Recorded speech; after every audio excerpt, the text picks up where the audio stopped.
Thank you very much. Yeah, I'm really glad to be here. Actually, it's not my first time at Bitkom Summit. So obviously, Bitkom Summit seems also be highly requested place for speakers. Actually, so it's both ways. It goes both ways.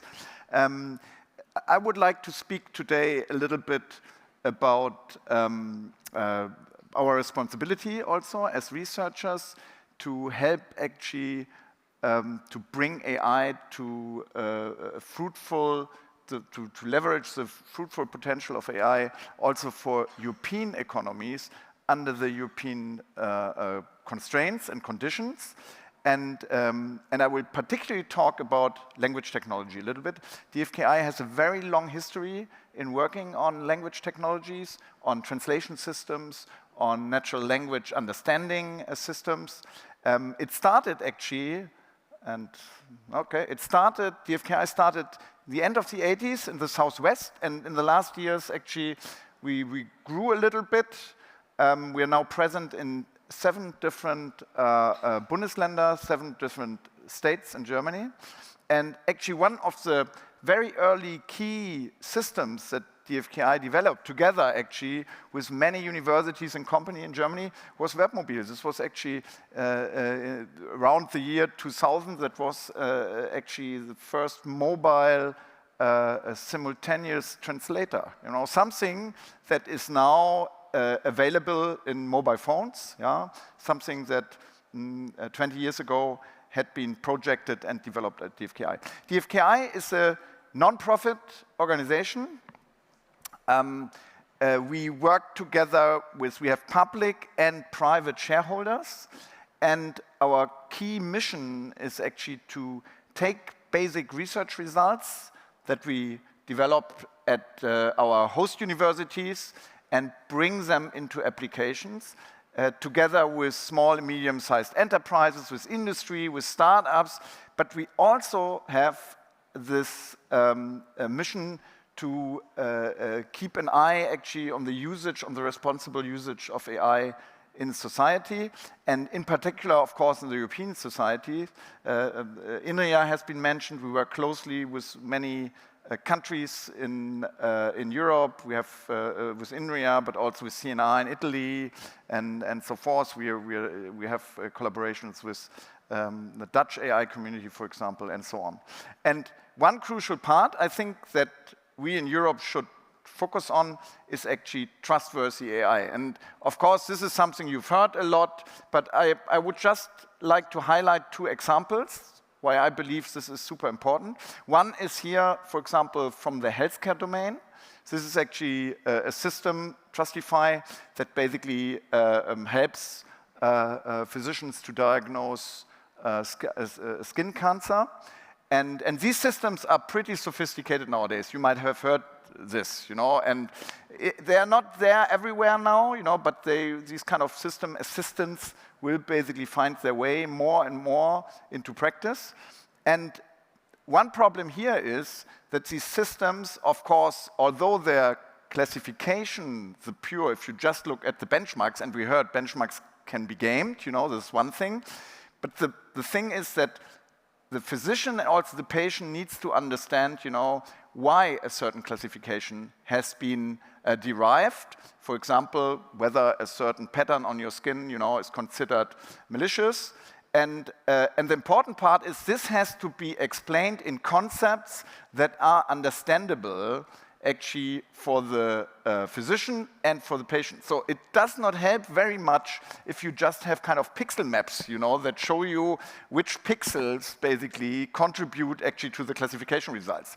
You need more something like, you know, is it more the boundary of the skin feature? Is it more the color and these kind of things? So human understandable concepts. Yeah? And this is something that we try to build into these systems. Yeah? So that in particular in these in high-risk applications, like for example in health applications, that they support actually the understanding actually of the results.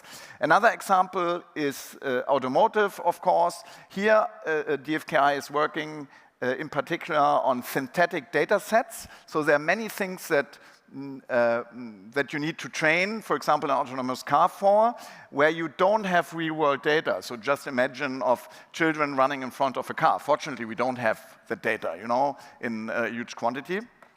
So what you need to do is you need to simulate that data. So you need virtual worlds, you know, you simulate this. You need to make sure that actually cars are prepared to these situations and can react accordingly. You know, this is also something that we do, for example, in the Momentum project. Yeah.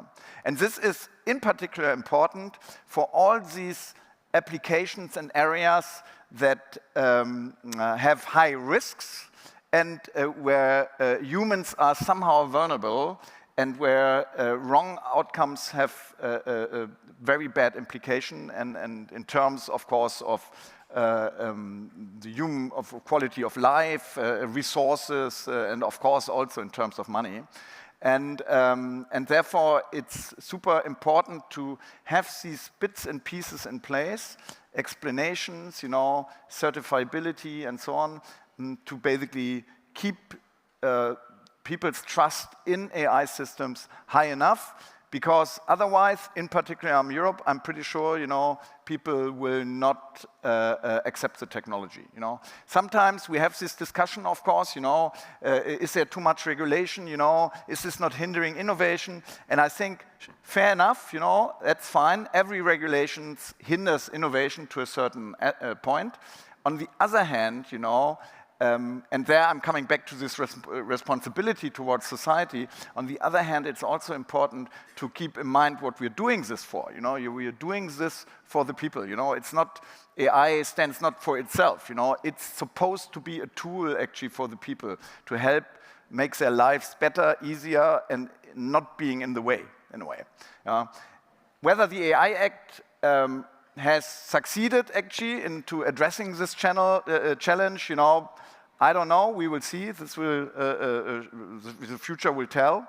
But currently, what we have to do, I think, and also we as research institutions, together with industry and societal players, we need to break down these AI Act, I would say, goals and derivatives into concrete steps, criteria, that then lead to, for example, certification and these kind of things, test catalogs and all this that can be used and tested, maybe also with the help of AI, so that we don't have too much burden in terms of added bureaucracy.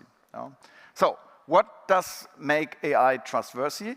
And this is not only one component, but there are many different aspects to this. Yeah? It's always necessary when there's risk in place, of course. Yeah? There is a large component in terms of safety and security, and also privacy, of course. These things can be addressed with technical means, but then there are other parts, you know, that address more what I've shown in the examples, you know, transparency and explainability. Yeah? And also that systems are in a way robust, so that the results are repeatable to a certain extent. We know that this is very hard, for example, with generative AI, to get consistently repeatable results to a certain way.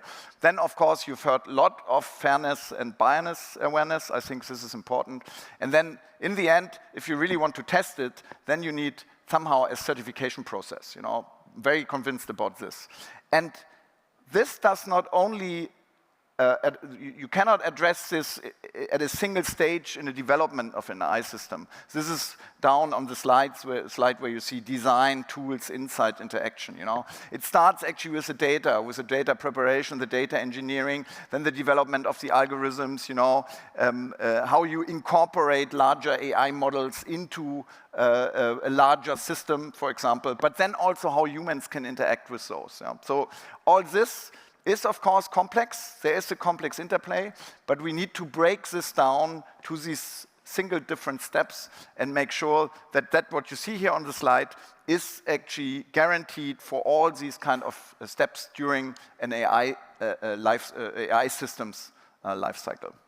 Of course, large language models are at its core, and as many of you might know, the core of these foundation models comes actually from machine translation, so from natural language translation.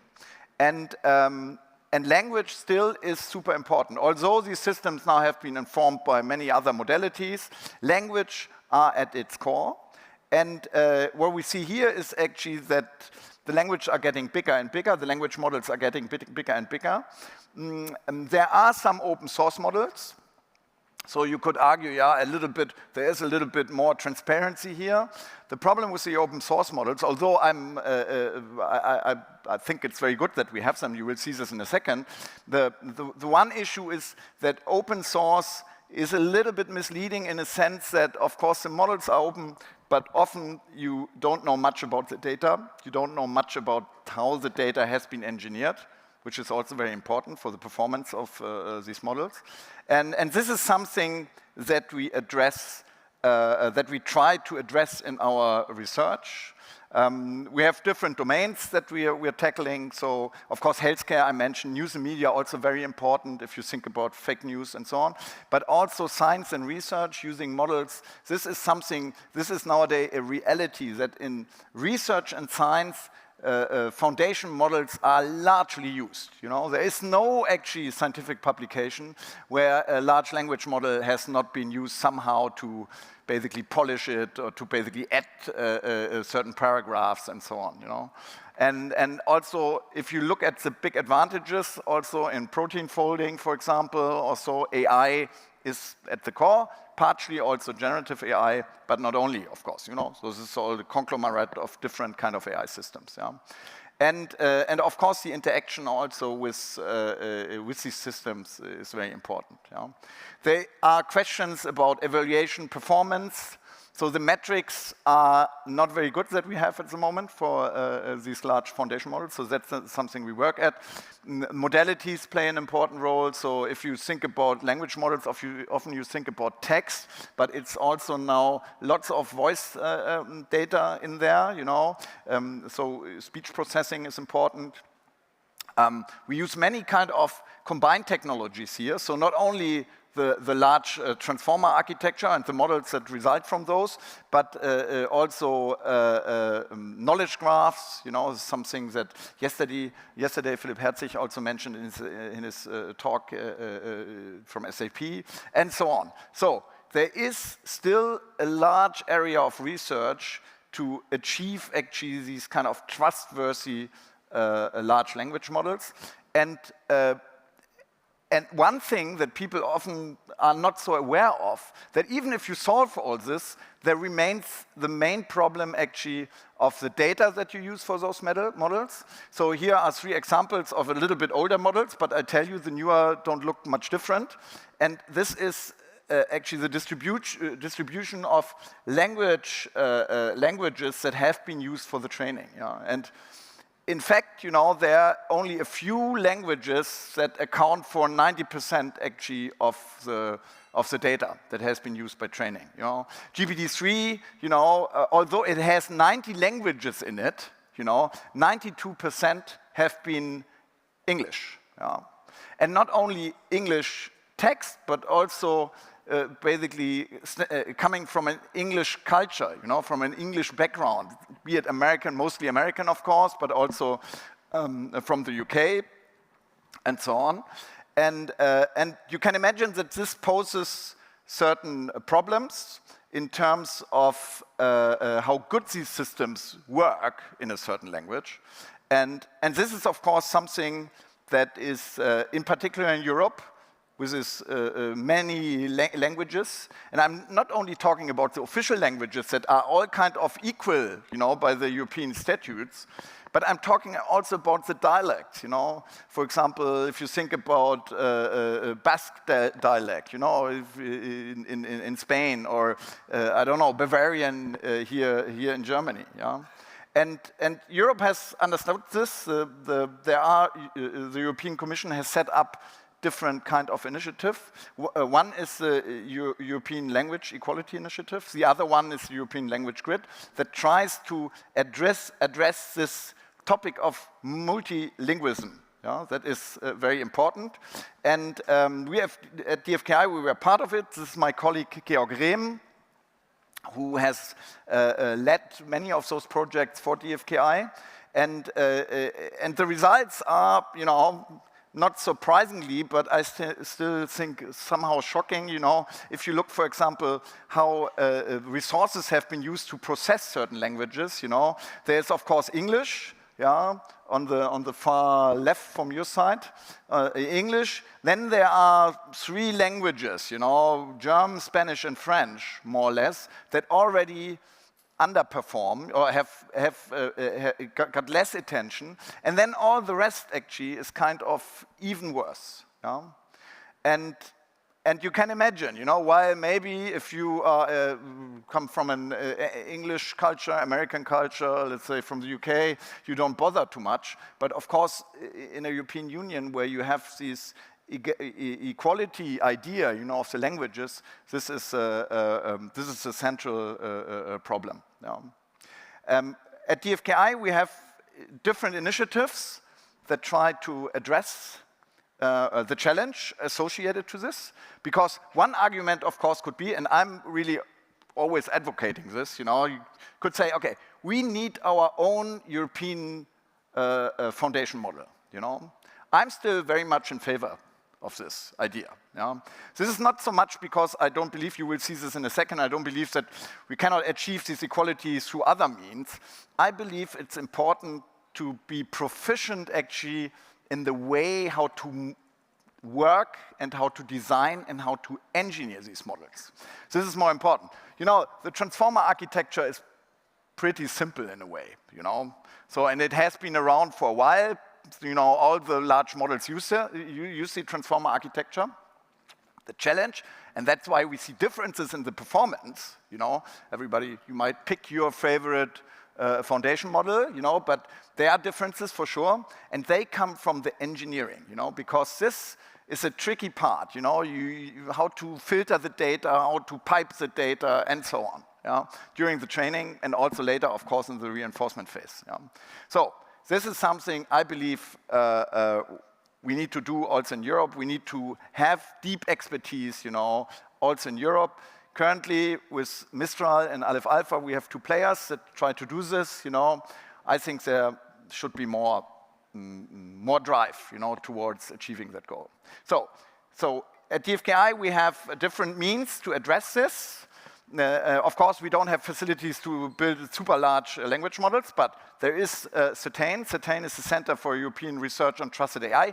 This is basically an initiative that in particular looks at explainability of data, yeah, that tries to work together also with players from industry, you know, in order to achieve trustworthy AI. I talked about the European initiatives, the European language data space, which is the idea that we collect data and make sure that it's open, which data we use for those models, and that it's data that can be reused also by many players, actually, for different purposes.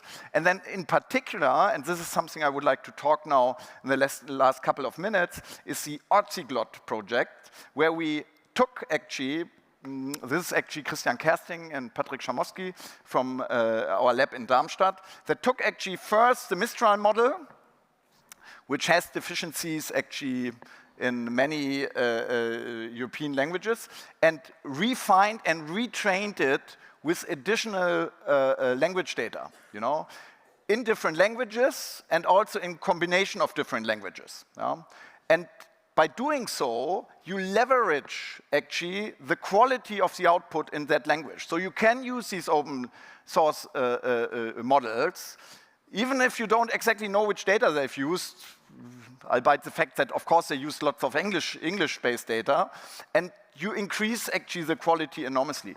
And again, you know, here it's also the key is also the engineering, yeah, of the data itself, how to pipe it. For example, deduplication of documents. You can see here how many duplicates of documents usually in the training data you usually find, you know.